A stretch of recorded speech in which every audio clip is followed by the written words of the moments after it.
और भाषा ही व्यवहार की शुरुआत है। आपको बोलने का ढंग है, कहने का ढंग है, तो आप व्यवहार बढ़िया कर, जब आपकी वाणी मीठी ना हो तो आपका व्यवहार बढ़िया नहीं होगा। किस समय, किस जगह, कैसे शब्दों का प्रयोग करना, इससे एक समझदारी होती। एक जगह एक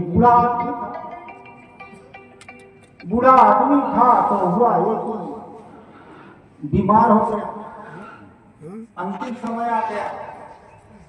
गांव के लोगों ने चलो गांव का बूढ़ा का बेचारा, अब अंतिम समय है, चलो मिल तो जब गए तो कहने लगा कि अब मैं नहीं रहूंगा। मेरा रहने का अर्थ है आत्मा के लिए नहीं कह रहा हूं, शरीर के लिए कह रहा। लोगों ने कहा हाँ भाई ठीक है, समझाए भाई। उसके बाद गांव के लोग चले आए। कुछ दिन के बाद एक व्यक्ति को उसका लड़का मिला और लड़का से वह व्यक्ति कहने लगा, भाई तेरा बाप जो बीमार था वो मरा कि बचा? तुम बड़ा क्या? और कह देता कि भैया पिताजी बीमार थे, कैसे? तो कह देता जी चले गए, या जी अच्छे। बोलने का भी तो हमें ढंग होना चाहिए। कहा जाता जो बोलने का ढंग हमारे पास में ना होने के कारण हम कौवा ऐसी भाषा बोलते हैं। कौवा कहकर चल रहा। एक बड़ा सुंदर मैंने सुषमा स्वराज के प्रवचन में भाषण में सुना, घर में प्रेम और व्यवहार होता, प्रेम और व्यवहार प्यार होता। घर समाज में प्रेम और प्यार होता है और बाजार का व्यापार और लेन देन होता। हम घर को बाजार ना बनाए, हम घर को बना लेते बाजार। कितनी घरों में छां शुरू हो जाता है, कौवा भी आ जाता, सवेरे बड़े बड़े कौवा चिल्लाने लगे, मेरी क्या जरूरत। इसलिए हमारी भाषा पवित्र हो गई है। सदगुरु कबीर क्या कहते हैं, वाणी ऐसी बोलिए मन का आपा खोए, औरत को शीतल करे आप ही शीतल। ये बोलने का ढंग होता है, तरीका होता है। जिसकी वाणी में मीठापन है उसको सभी जगह अमन है। वो दिल चाहे का डोल रे वाणी का बाण बुरा, वचन तू मीठा बोल रे वाणी का बाण बुरा। इसलिए व्यवहार भाषा हमारी मधुर हो तो आदमी पिघल जाता है। आजकल हम बात बात में एक कठोर शब्दों का प्रयोग करते हैं। कितने लोग बात बात में गालियां बकते हैं। जो किसान लोग हैं वो हल को भी सादा और बैल को भी सादा, और कभी कभी गुस्सा आ गया तो अपने लड़कों को भी साला। और बताओ लड़का साला हो गया तो लड़की क्या होगी, जरा सोचो तो। उत्तर प्रदेश में मिल गया एक अध्यापिका महिला की, तो अध्यापिका, और वो अपने लड़के को बोल रही थी नहीं जलवा। मैंने कहा बहने राम जी का मंत्र है कि शंकर जी का? ये तुम बोल रही गुरु जी दादी, इसका अर्थ जानती है? कला नहीं जानती तो मैं बता। दही जरवा का अर्थ है जिसकी माता ने जार के द्वारा पैदा किया, वो दही जरवा। तो तू हुई जारी, गाल किसको पड़ी? गुरु जी मेरे को तो पड़ गई। इसलिए व्यवहार में भी, बोलचाल की भाषा में भी समझदारी और विवेक की जरूरत है। कितने लोग कहते हैं संत महात्मा विवेक करे बैठे बैठे, हम तो विवेक की क्या जरूरत, हम तो घर गृहस्थी रहने वाले हैं, घर गृहस्थी में रहते हैं। जो घर गृहस्थी और परिवार और समाज के बीच रहता है उसको और विवेक की जरूरत है। जहां ज्यादा बीमारी होती है वहां औषधियों की ज्यादा जरूरत पड़ती है। इसी ग्रस्त आश्रम में अनेक प्रकार की समस्याएं उन्हें बीमारी आती है। पहले सबसे पहले परिवार की समस्या स्वभाव न मिलना, दूसरे नंबर में व्यवहारिक समस्या, हम अच्छे खा रहे हैं, पी रहे हैं, लगा रहे हैं, लोगों को देखा नहीं जाता। तीसरी और व्यवहारिक पर और मानसिक समस्या, मन में चिंता, फिकर, शोक, राग, द्वेष, ये सारे समस्या हमारे परिवार में, समाज में होते हैं। और यदि हम इसमें अपने आप को ना संभाल पाए तो मैं तो कभी कभी कहा करता हूं कि व्यवहार में जीवन जीना ऊंट की सवारी है। ऊंट में आप बैठो और कहो हिलोने जैसे कभी होता है क्या? हिलोने तो आएंगे, इसलिए ऊंट में बैठो जरूर, परंतु हिलो थोड़े थोड़े अकड़ के मत रहो, और ठीक से पकड़े रहोगे तो गिरोगे तो नहीं। शुरू में जब मैं राजस्थान में गया तो यहीं से मुझे ये फार्मूला मिल गया। नदी बाहर थी, लोग ऊंट में बैठ करके पार हो रहे थे, हम लोगों ने तो नंबर लगाया। तो हुआ कोई ऊंट वाले ने पूछा, बाबा कहाँ के रहने वाले हो? मध्य भारत का। क्या कभी ऊंट में बैठे थे कि नहीं? माना भैया नहीं बैठा। क्या महाराज जब ऊंट में बैठोगे तो थोड़े थोड़े हिलना, नहीं तो झटका लगेगा, और हिलते हिलते गिर भी सकते से ठीक से पकड़े रहना। इसलिए संसार में व्यवहार के लिए हिलते हुए रहो। हाँ दादा, हाँ भैया, और इतनी मत हिलो कि गिर जाओ। संतों का आधार और सत्संग का आधार पकड़ो। संतों का आधार और सत्संग का आधार, ज्ञान का आधार हमारे भीतर जागृति लाता है, और जागृति लाने से हम अपने आप को समझ जाते हैं। इसलिए मैंने बताया कि सबसे पहले है व्यवहारिक समस्या। हम व्यवहार में यदि हमारा व्यवहार बढ़िया हो तो वर्तमान हमारा जीवन। दूसरे नंबर में व्यवहार के बाद में क्या होता? परमार्थिक पुरुषार्थ। व्यवहार के बाद में परमार्थिक पुरुषार्थ। परमार्थिक पुरुषार्थ का अर्थ होता है दान करना, पुण्य करना, धर्म करना, सेवा करना, सहायता करना, सहयोग करना। ये परम अर्थ माने परम धन। जो भी हमने जीवन में अच्छा किया, हमारे भीतर जो प्रसन्नता आ गई, हमारे भीतर जो आनंद आया, वो हमारे भीतर जो ज्ञान धर्म के संस्कार बन गए, और अगले व्यक्ति को जो अपने साथ दिया, सहयोग दिया, उसको भी अच्छा लगा। देने वालों को भी अच्छा लगा और लेने वालों को भी अच्छा हो गए। धर्म के संस्कार परमार्थ बन गया। किसी को 4 पैसा दे दो तो मन में कितनी प्रसन्नता होती है, और किसी को लूट लो, खसोट लो, बेईमानी कर लो तो अपने भी लगता है कोई जानना नहीं, और जिसके प्रति आपने क्या उसको दुख बन जाता हो तो गया पाप।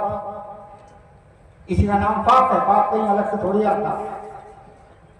इसलिए कहा जाता है कि हम व्यवहार में जो है परमार्थ क्या है, किसी को दान करो, पुण्य करो, धर्म करो, सहयोग दो, साथ दो, वह धर्म के साथ हमारे आपके भीतर संस्कार के रूप में रहते हैं। किसी भी जन्म में, कोई भी जन्म में, किसी भी जगह आप चले जाओ, किसी खाने में चले जाओ, वो धर्म के संस्कार ही हमारे साथी होते हैं। घर परिवार संसार की वस्तु सब यहीं कहीं छूट जाती है, केवल संस्कार ही हमारा साथी, से धर्म के संस्कार हमारे साथ होते हैं, और आगे जन्मों में वे संस्कारी प्राणी और पदार्थों का सहयोग दिलाते हैं। जिसके साथ में आपने अच्छा किया है वह आपका सहयोगी बन के आता, पत्नी बन के आ जाए, पुत्र बन के आ जाए, मित्र बन के जाए, भाई बन के आ जाए, पशु पक्षी बन के आ जाए, वो आपका सहयोगी और साथी होगा। और यदि आपने किसी को सताया, वही प्राणी आपका मित्र बन के आता, पुत्र बन के आता, भाई बन के आता, पड़ोसी हो या कुछ बन के आ जाए, वो आपको दुख देगा। वो भी तो हमारे कर्मों के फल हैं। इसलिए कहा जाता कि हम व्यवहार यदि हमारा, परमार्थ यदि हमारा अच्छा हो, धर्म के संस्कार हो, तो संस्कार ही हमारे साथी होते हैं। मेरा संस्कार मैं बताऊंगा। मैं एक बार छोटा था, स्कूल पढ़ रहा था। स्कूल से पढ़ के जब आया 2 बजे की छुट्टी में, किसान का बच्चा था, घर के लोग सब खेत चले गए थे। देख रहा था कि घर के लोग आएंगे, रोटी मिलेगी। इतने में क्या हुआ कि गिलहरी जो थी वो चू चू करके मेरे पास आई, और हर दूर का चू चू करके भाग जाता। मैंने देखा कि गिलहरी चू चू कर रही, पास में आ रही, फिर दूर जा रही है। तो मैंने क्या काम किया कि गिलहरी के पीछे हो लिया, और जब पीछे हुआ तो गिलहरी मुड़ी तो मैं भी मुड़ा, तो जहां पर मैं खड़ा था वहीं सर लटका। मैंने कहा ये गिलहरी यदि छू ना करती बेचारी तो हो सकता है सर काट सकता था। उस समय मुझे इतना ही ज्ञान था, पर अब ये समझदारी है कि वह गिलहरी पहले मेरा पूर्व का, मैंने उसके साथ कुछ सहयोग दिया था। वह सहयोग जिसको दिया था वह व्यक्ति अपना और आभार व्यक्त कर रहा है, मेरे सामने मेरी सुरक्षा कर रहा है, वो जान के नहीं कर रहा, उसकी प्रतिक्रिया करवा रहे हैं। गिलहरी की बात जानती नहीं, वो जान के नहीं कर रही, पर उसकी जो प्रतिक्रिया वो मेरे लिए सहयोगी बन जाती है। ये है धर्म के संस्कार। करके कौन देखता है? अरे प्रत्यक्ष हमारे सामने देखने में आता, कोई दुख देता है, कोई सुख देता है, ये कौन है? आपके धर्म के सहयोगी वो सुख देते हैं, सहयोग देते हैं, साथ देते हैं। जो आपके धर्म के सहयोगी में जिसको सताए हो, परेशान किए, पुत्र बन के, मित्र बन के, भाई बन के आ जाता है, आपको परेशान करता है, हैरान करता, अपना बन के, और जिसके साथ में आपने अच्छा किया है वो एक पराया भी होकर के आपका सहयोग देता है। ये है धर्म के संस्कार। मैं ये चर्चा कर रहा था एक बार, तो चाहता बेटा परासिया में एक माता जी रहती। माता जी ने कहा, गुरु जी आप बिल्कुल ठीक कह रहे हो। महाराज जी मैं जो है कपड़े का धंधा करती थी, दिवाली का दिन था, पास में ही बाजार थी नूतन चिकली की, और मैं बाजार गई कपड़े बेचने के लिए, कपड़े बिक गए। फिर मैं जो है सोची कि चलो कपड़े तो बिक गए, जल्दी से जल्दी दिया बत्ती जलाऊं, तो सारा सामान जो नौकर चाकर थे उनको दे दिया, और मैं पैसे लेकर के सीधे रास्ता था, जंगल का रास्ता था, निकल पड़ी। बदमाश बैठे, बदमाशों ने कहा बहन अकेली जो है और शेषी जा रही, किसी को साथ में रख लेती। उन्होंने सोचा हो सकता है इसके साथ कोई होगा। मैंने झूठी झूठी बोल दिया कि भैया बहुत लोग हैं पीछे दिशा मैदान में बैठ गए हैं, पर कोई नहीं। आगे से मैं निकल गई, लोगों ने कुछ नहीं किया, और जब कुछ दूर बढ़ी तो लोगों ने दूर तक देखा तो कोई था नहीं। लोगों ने समझा कि मुझे भुला करके जा रही है। बदमाश लोग गुरु जी मेरे पीछे दौड़े, तो मैंने सोची अब तो मारी जाऊंगी। संयोग बस ये हुआ कि नाला पड़ा, और नाला में लोग मुर्दा मार रहे। बदमाशों ने देखा कि यहाँ आदमी लौट के चले गए, हो बेचारा ये आदमी ना मरता तो ये लोग जलाने के लिए गाड़ने के लिए क्यों आते, और ये नए आते तो मैं मारी जाती, मुर्दा ने मेरी रक्षा किया। ये है धर्म के संस्कार। इसलिए कहते पारमार्थिक पुरुषार्थ, दान करो, पुण्य करो, धर्म करो, प्राणियों के साथ अच्छा व्यवहार करो, प्राणियों की सुरक्षा करो, ये परमार्थी माना जाता। किसी की रक्षा करना, सुरक्षा करना, दुख में है, कष्ट में है, कलेश में है, जितने भी प्राणी हैं सब हमारे स्वजाति, तो हम क्या कहते हैं, जाति जीव सब दुखिया वचन अज्ञान, दिन को राह बताइए, घर करो सुधार, सब हमारे जैसे तो है, हम उनकी रक्षा करें। नेपाल काठमांडू में लौट के घूमने गया, लौट के आ रहा, 2 महिला आगे पीछे बैठी। ये जो संस्कार होते हैं ना, किसी भी देश में चले जाओ, जो नर और नारियों के अलग अलग संस्कार होते हैं, इस देह का विभाजन भी अलग अलग हुआ। तो 2 महिला आगे पीछे बैठी थी, एक महिला सिर खोल के बैठी थी, और दूसरा महिला उसके सिर से जुआ मार रही थी, चुप चुप, नखपालिश भी हो जाए और जुआ भी मार जाए। मैंने जो महिला बुढ़ी माता थी उससे कहा, दादी जुआ मत मारो, अपने बाल बच्चे हैं। तो बुढ़िया को बताओ क्या कैसे बाल बच्चे हैं? तो जैसे बाल बच्चे अपने शरीर से जन्म लेते हैं, ऐसे अपने पसीना से उनके जन्म लेते अपने बाल बच्चे जो है। तो क्या मारो उनका दूध पिया, उनका दूध मत पिया, कम से कम रक्षा तो पाए। इसलिए कहा जाता है कि हमारे पास में धर्म के संस्कार नहीं हो पाते, परमार्थ के संस्कार नहीं हो पाते, इसलिए हम परमार्थिक जीवन नहीं जी पाते। नाम तो लेते परमार्थ का, पर परमार्थ क्या कर रहे? धर्म के नाम से आज आदमी परमार्थ नहीं, पाप कर रहा है। धर्म के नाम से भी आज देवी देवताओं के मंदिरों में बकरे भेड़े मुर्गे मारे जाते हैं, ये धर्म है। और धर्म के नाम से भी आज पाप हो रहा है। इसलिए सदगुरु कबीर को कहना पड़ा, धर्म करे जहाँ जीव बदते हैं, अकर्म करे मोरे भाई, और जो तोहरा को ब्राह्मण कहिए तो काको कहिए कैसा है। जीव को मारने से धर्म होता है, और आपको यदि पंडित कहा जाए तो कसाई किसको कहा जाए। इसलिए बताया कि परमार्थ करो, दान करो, पुण्य करो, धर्म करो, प्राणियों के प्रति अच्छी भावना बना के रखो, और वही प्राणी फिर आपके सामने आगे किसी जन्म में आएगा। और वह आपका सहयोगी बनेगा, साथी बनेगा, क्योंकि ये मानव शरीर एक सामाजिक शरीर है। प्राणी और पदार्थ के सहयोग के बिना ये शरीर चल नहीं चल सकता। इसलिए प्राणी पदार्थ का सहयोग हमारे साथ में रहेगा, उनके साथ व्यवहार करने का भी तरीका हो। इसका नाम है परमार्थिक पुरुषार्थ। तीसरा पुरुषार्थ है आध्यात्मिक पुरुषार्थ। परमार्थिक पुरुषार्थ में हमारे नए संस्कार बनते और आगे वो संस्कार हमारे काम आते हैं। व्यवहारिक पुरुषार्थ में हमारा वर्तमान जीवन सुखी होता है। तीसरा होता आध्यात्मिक पुरुषार्थ। आध्यात्मिक पुरुषार्थ का अर्थ होता आत्मचिंतन करना, चिंता फिकर राग दोष को मिलाना, मन में जो दुर्भावना पैदा उनको दूर करना, इसका नाम है आध्यात्मिक पुरुषार्थ। चिंता फिकर राग द्वेष, मन में अनेक प्रकार की दुर्भावना हमारे भीतर भरी पड़ी है, इसलिए हमारा मन शांत और स्थिर नहीं हो पाता। कितने लोग कहते गुरु जी मन शांत नहीं रहता, मन शांत नहीं रहता। अरे मन कैसे शांत होगा? विचन में खिचड़ी चुन रही तो मन कैसे शांत होगा? कितने लोग कहते गुरु जी रात में सोते हैं, सपने आता, चोर दिखता, भूत दिखता, सांप दिखता, बिच्छू दिखती है और क्या क्या दिखता है। ऐसा क्या होता है? इसलिए होगा कि आपके भीतर में कोई ना कोई चिंता टीस है और वो चिंता और टीस के कारण आपका मन अशांत है। आप हैरान हो, परेशान हो, शरीर तो सोया हुआ है पर मन तो नहीं सोया। आप सोते हुए भी और परेशान हो। इसलिए यदि आपके भीतर में शांत हो, स्थिरता हो, तो सोते समय भी नींद बड़ी जल्दी है।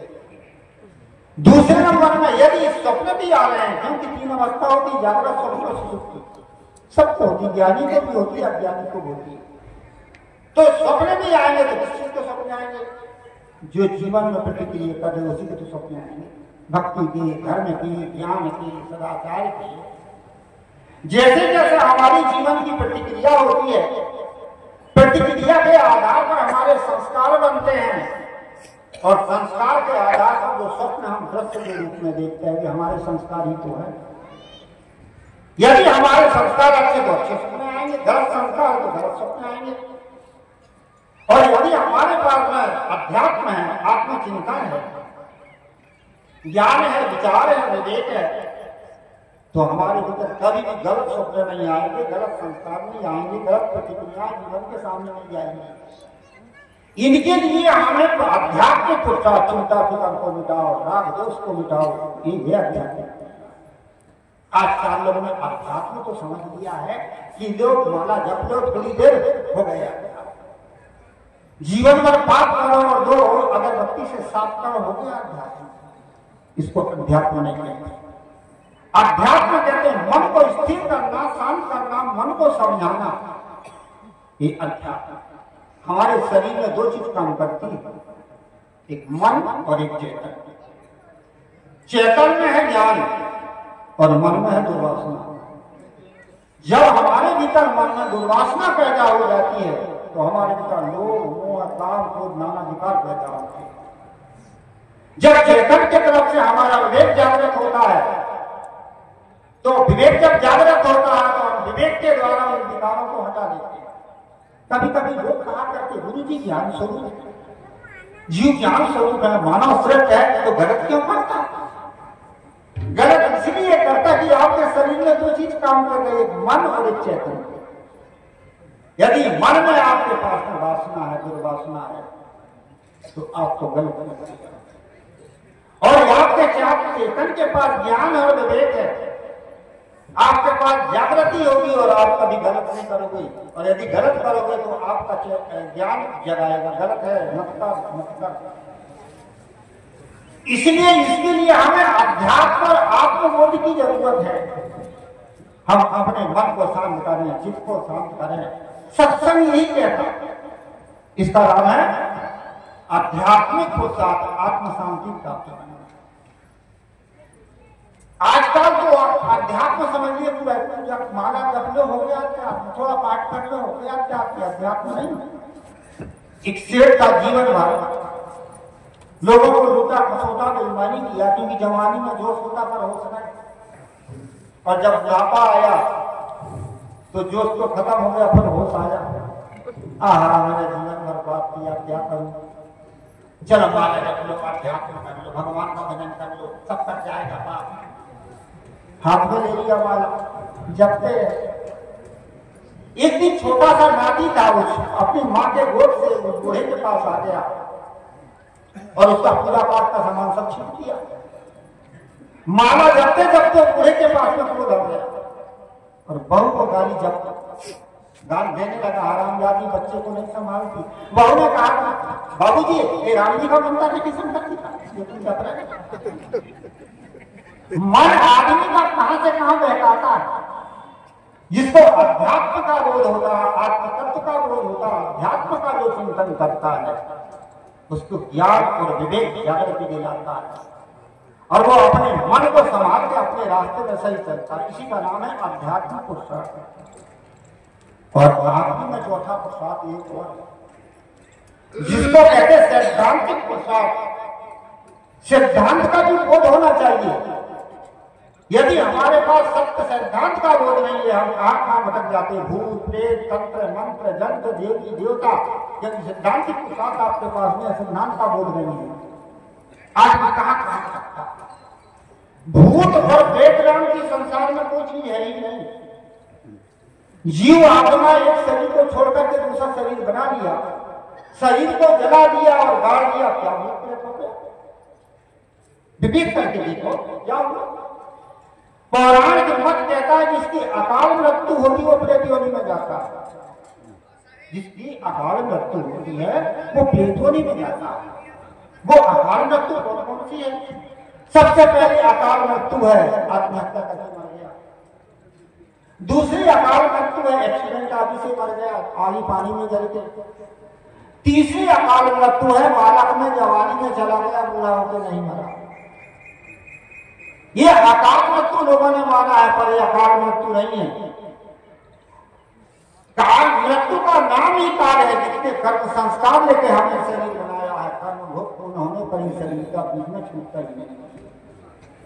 जितने जितने कर्म संस्कार लेके आ शरीर, बच्चे के संस्कार लेके बच्चे में चला गया, जवानी के संस्कार लेके जवानी में चला गया, बुढ़ापे के संस्कार लेके आके बुढ़ापे में चला गया। रेलगाड़ी मुंबई से कलकत्ता जाती है तो सब कलकत्ते वाले थोड़ी बैठे, बीच बीच वाले जो बैठेंगे, जिसका जहां जहां स्टेशन आ गया वहां उतर जाएगा। इसने जितने संस्कार लेके बीच में उतर गया, इसलिए अकाल नाम की मृत्यु नहीं तो प्रेत नाम की कोई नहीं। इन चीजों का दूसरा, हमने भगवान परमात्मा अलग कोई नाम रखा है। जीव के ऊपर कोई जीव परमात्मा और है। दो ही चीज सिद्ध होती, सिद्धांत का होता, अंत में जो सिद्ध हो सिद्धांत है। दो चीज सिद्ध होती है, शरीर छूट गया, जीव आत्मा तो उससे शरीर में चला है तो कहीं किसी कहानी में तो है, सिद्ध होकर की चेतन है। दूसरा है शरीर को जला दिया, गाड़ दिया, 5 तत्वों में मिल गया, पांचों मेरे चितना हो गया, मरा कौन? मैं तो ये पूछो पंडिता अब मरा है कौन? तो दो ही चीज सिद्ध हुई, एक जड़ और चेतन, और तीसरा ईश्वर परमात्मा को सिद्ध कर दिया। इसी का नाम है सिद्धांत। जिसको सिद्धांत का बोध होता वो बाहर भटकता नहीं, कल्पनाओं में भटकता नहीं। आज तो हम संतों से कंठी ले लेते हैं, माला लेते हैं, सत्संग में लग जाते हैं, परंतु भारत कल्पना नहीं छूटती। क्या गुरु जी, हम संसार में रहने वाले थोड़ा बहुत तो करना पड़ता है। यदि आपके पास विवेक हो, मजबूत हो, तो एक भगत के यहाँ गया, घर में भगत नहीं था, छोटे छोटे बच्चे थे, बच्चों से पूछा कहाँ गए? खेत गए। एक बच्चे ने कहा कि पूजा करने गए, दूसरे बच्चे ने कहा कि सुअर का बच्चा को भी ले गए। मैंने समझ लिया पूजा में मार काट करेंगे। दूसरे भगत के यहाँ चले गए। अंत में जब आए, शाम को आया, क्या साहब जी घर गए थे? कहाँ भैया गए थे? बच्चे थे। कहाँ गए थे? साहब जी खेत गए थे। किस लिए गए? अरे क्या करें साहब, घर में भैरव बाबा है खेत में, अब घर वाले पूजा पाठ करते हैं तो हम भी साथ चले गए, घर गृहस्थी में रहना पड़ता है। मैंने तो सुना कि सुअर का बच्चा भी लेके आते हैं। हाँ साहब ये तो गए थे, ये समझ गंगा में गंगादास और जमुना में जमुनादास तेरे पास विवेक है क्या? कभी कभी हम ऐसे भी तो लटक जाते हैं, इसलिए हमारे सैद्धांतिक बोध को मैंने बताया कर बहिना बर आपनी छाड़ बिरानी का अपने पुरुषार्थ का सबसे पहले है व्यवहारिक पुरुषार्थ जिससे वर्तमान जीवन सुखी होगा। दूसरा है परमार्थिक पुरुषार्थ जिसमें हमारे धर्म के संस्कार बनेंगे। तीसरा है आध्यात्मिक पुरुषार्थ जिसमें हमारे चित्त में शांति प्राप्त होगी। और चौथा है सैद्धांतिक पुरुषार्थ जिसमें सत्य का बोध होगा। सदगुरु कवि क्या कहते कर बहिना पर आपनी छाड़ बिरानी जाके आना नदिया गए सोकस मरे। जिसके पाप पुरुषार्थ है वो संसार में कभी दुखी नहीं होता। समय पूरा हुआ, वाणी को विराम दो। बोलिए श्री सदगुरुदेव।